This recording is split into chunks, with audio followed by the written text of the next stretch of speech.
நிதிநிலை அறிக்கை சட்டமன்றத்தில் நிதியமைச்சர் அறிவிச்சிருக்கிறாரு. இதில் மார்க்சிஸ்ட் கம்யூனிஸ்ட் கட்சியின் சார்பில் சில கருத்துக்களை நாங்கள் தெரிவித்துக் கொள்ள விரும்புகிறோம்.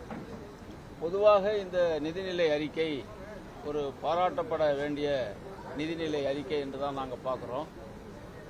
தமிழ்நாட்டினுடைய ஒட்டுமொத்த வளர்ச்சிக்கு, தமிழ்நாட்டினுடைய கட்டமைப்பிற்கு ஏராளமான திட்டங்களை வகுத்து நிதி ஒதுக்கியிருக்கிற நிதிநிலை அறிக்கை என்று இந்த நிதிநிலை அறிக்கையை நாங்கள் பார்க்கிறோம்.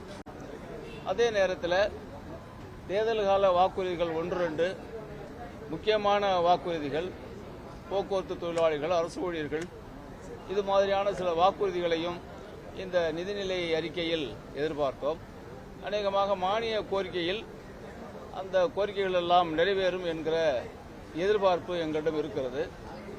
பொதுவாக இந்த நிதிநிலை அறிக்கை என்பது தமிழக மக்களுடைய வாழ்வாதாரத்திற்கு ஒரு மிகச்சிறந்த நிதிநிலை அறிக்கை என்றுதான் இந்த நேரத்தில் நாங்கள் பார்க்கிறோம்.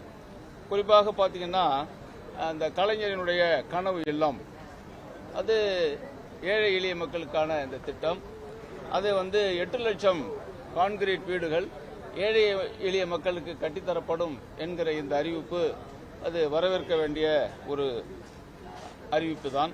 அதே மாதிரி சாலை மேம்பாடு, முதல்வரின் கிராம சாலைகள் மேம்பாடு திட்டத்துக்கு அதிகமான நிதியை ஒதுக்கி சாலைகளுடைய கட்டமைப்பிற்கு இந்த நிதிநிலை அறிக்கையில் நிதி ஒதுக்கப்பட்டிருக்கிறது என்பதும் வரவேற்க வேண்டிய ஒன்றுதான். அதே மாதிரி பழைய இடிந்த வீடுகளை எல்லாம் சில வீடுகளை இடித்துவிட்டு ஒரு 26 வீடுகள் கட்டித்தரப்படும் என்கிற அறிவிப்பு கூட இந்த நிதிநிலை அறிக்கையில் சொல்லப்பட்டிருக்கிறது. 100 நாள் வேலை திட்டத்தில் மத்திய அரசாங்கம் 3796 கோடி மத்திய அரசு தமிழகத்திற்கு கொடுக்க வேண்டிய அந்த நிதியை மத்திய அரசு முடக்கி வைத்திருக்கிறது. அதனால 100 நாள் வேலை திட்ட பயனாளிகள் செய்த வேலைகளுக்கு கூலி பெறாமல் தமிழகத்தில் தவித்துக் கொண்டிருக்கிற ஒரு நிலை இருக்கிறது.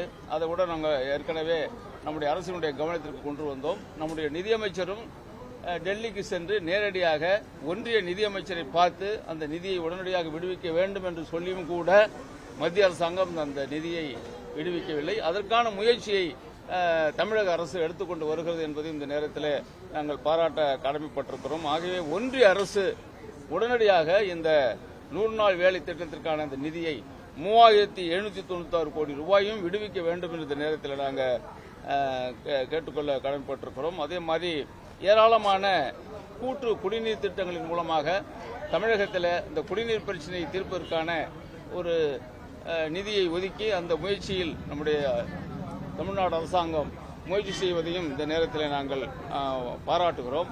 அதே மாதிரி வடசென்னை வளர்ச்சி திட்டம் சென்ற ஆண்டு அறிவிக்கப்பட்ட திட்டம், அதை இன்னும் வேகப்படுத்த வேண்டும் என்று நாங்கள் கேட்டுக்கொள்கிறோம். நல்ல திட்டம் அது, வடசென்னை வளர்ச்சிக்கான திட்டம். இன்றும் அந்த திட்டத்தை வேகப்படுத்தி அதை நிறைவேற்ற வேண்டும் என்ற நேரத்தில் கேட்டுக்கொள்கிறோம்.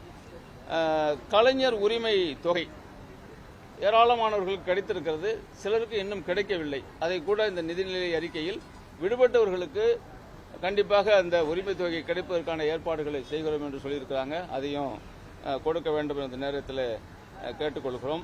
சுய உதவி குழுக்கள், தமிழ்நாட்டிலே சுய உதவி குழுக்கள் பெண்களுடைய பொருளாதாரத்திற்கு மிகவும் பயன்படக்கூடிய அந்த சுய உதவி குழுக்கள், மேலும் ஒரு 10,000 சுய உதவி குழுக்களை தமிழகத்தில் உருவாக்கி பெண்களுடைய அந்த பொருளாதார மேம்பாட்டிற்கு இந்த அரசு உதவும் என்கிற அறிவிப்பு பாராட்டப்பட வேண்டிய அறிவிப்பு என்று நாங்கள் பார்க்கிறோம். அதே மாதிரி விடுதிகளில் பணிபுரியக்கூடியவர்களுக்கு இது தோழிகள் விடுதி என்கிற ஒரு விடுதியை உருவாக்கி அதில் பணிபுரியும் பெண்கள் தங்குவதற்கான அந்த ஏற்பாடு என்பது ஒரு நல்ல ஏற்பாடு என்று நாங்கள் பார்க்கிறோம். அதே மாதிரி காலை உணவு திட்டத்தை ஏற்கனவே கிராமப்புறத்தில் இருக்கிற உதவி பெறும் பள்ளிகளுக்கு விரிவுபடுத்தினாங்க. இப்போ நகரப்புறத்தில் இருக்கிற பள்ளிகளுக்கும் விரிவுபடுத்துகிற அந்த அறிவிப்பும் ஒரு நல்ல அறிவிப்பு என்று நாங்கள் பார்க்கிறோம்.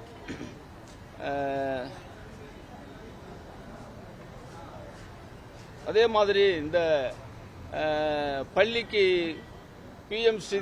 பிஎம்சி நிதி அந்த தொகை 2152 கோடி ரூபாயை மத்திய அரசாங்கம் முடக்கி வைத்திருக்கிறது.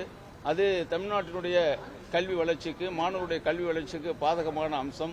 அதையும் இந்த அறிக்கையில் சுட்டிக்காட்டப்பட்டிருக்கிறது. ஆகவே உடனடியாக மாணவர்களுடைய நலன் கருதி, தமிழகத்தினுடைய கல்வியினுடைய நலன் கருதி ஒன்றிய அரசாங்கம் இந்த 2152 கோடியை விடுவிக்க வேண்டும் என்று இந்த நிதிநிலை அறிக்கையில் வலியுறுத்தப்பட்டிருக்கிறது. அதையும் நாங்கள் மார்க்சிஸ்ட் கம்யூனிஸ்ட் கட்சியின் சார்பிலே அது நாங்கள் வலியுறுத்துகிறோம். அதே மாதிரி மலைப்பகுதிகளில் கல்வி வளர்ச்சியை மேம்படுத்துவதற்காக பள்ளிகள், உயர்நிலைப் பள்ளிகளை மேல்நிலைப் பள்ளிகளாக தரம் உயர்த்துகிற அறிவிப்பு என்பது ஒரு நல்ல அறிவிப்பு. அதையும் நாங்கள் பாராட்டுகிறோம். அதே மாதிரி தமிழகத்தில் ஏராளமான கல்லூரிகள் சென்ற முறையும் உருவாக்கப்பட்டிருக்கிறது. இந்த முறை 15 கல்லூரிகள் தமிழ்நாட்டிலே உருவாக்கப்படும் என்று சொல்லியிருக்கிற அறிவிப்பு என்பது உயர்கல்வியை தமிழகத்திலே வளர்த்தெடுக்கிற ஒரு நல்ல அம்சம் என்று நாங்கள் இந்த நிதிநிலை அறிக்கையில் சுட்டிக்காட்டப்பட்டிருப்பதை அதை நாங்கள் வரவேற்கிறோம். அதே மாதிரி கிராமங்களை நகரத்தோடு இணைக்கிற முறையில் 2000 புதிய வழித்தடங்களை உருவாக்குகிற ஒரு அறிவிப்பு இந்த பட்ஜெட்டில் இருக்கு. அது ஒரு நல்ல அம்சம். கிராமப்புற மக்களை நகரத்தோடு இணைக்கிற ஒரு நல்ல திட்டம். அதையும் நாங்கள் வரவேற்கிறோம். மாற்றுத்திறனாளிகளுக்கு உள்ளாட்சி அமைப்புகளில் பிரதிநிதித்துவம் என்பது நல்ல அம்சம். அதை நாங்கள் வரவேற்கிறோம். அதே நேரத்தில் மாற்றுத்திறனாளிகள் அவங்களுடைய உதவித்தொகையை உயர்த்தி கேட்டுக்கொண்டிருக்கிறார்கள். அதையும் எதிர்வரும் காலத்தில் அரசு பரிசீலிக்க வேண்டும் என்று நாங்கள் கேட்டுக்கொள்கிறோம். மாற்றுத்திறனாளிகளுடைய மானிய கோரிக்கையில் அதில் நம்முடைய அரசு செய்யும் என்கிற நம்பிக்கை எங்களுக்கு இருக்கிறது. அதே மாதிரி இந்து சமய அறநிலைத்துறை ஏராளமான சொத்துக்களை மீட்டெடுத்திருக்கிறாங்க.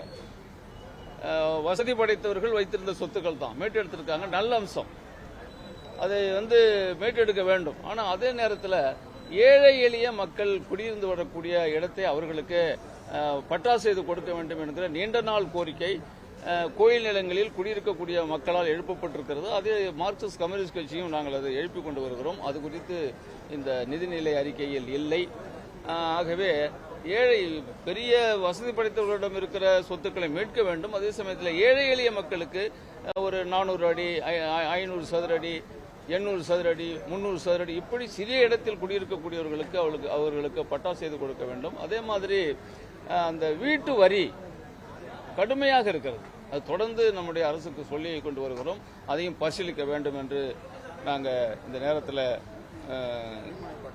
கேட்டுக்கொள்கிறோம். அதே மாதிரி குடிமனை பட்டா சுதந்திரம் பெற்று இவ்வளவு காலங்கள் ஆகியும் இன்றைக்கும் குடிமனை பட்டா இல்லாமல் புறம்போக்கில் வசிக்கக்கூடிய நிலைமையில் இருக்கக்கூடியதை கருத்தில் கொண்டு குடிமனை பட்டாக்கள் எல்லோருக்கும் கொடுக்கப்படும் என்கிற ஒரு அறிவிப்பு இருக்கிறது. அதை விரைந்து அதில் என்னன்னு சொன்னீங்கன்னா நத்தம்புறம் போக்கில் இருக்கக்கூடியவர்களுக்கு மட்டும்தான் பட்டா கொடுக்கப்படும் என்கிற ஒரு விதி இருக்கு.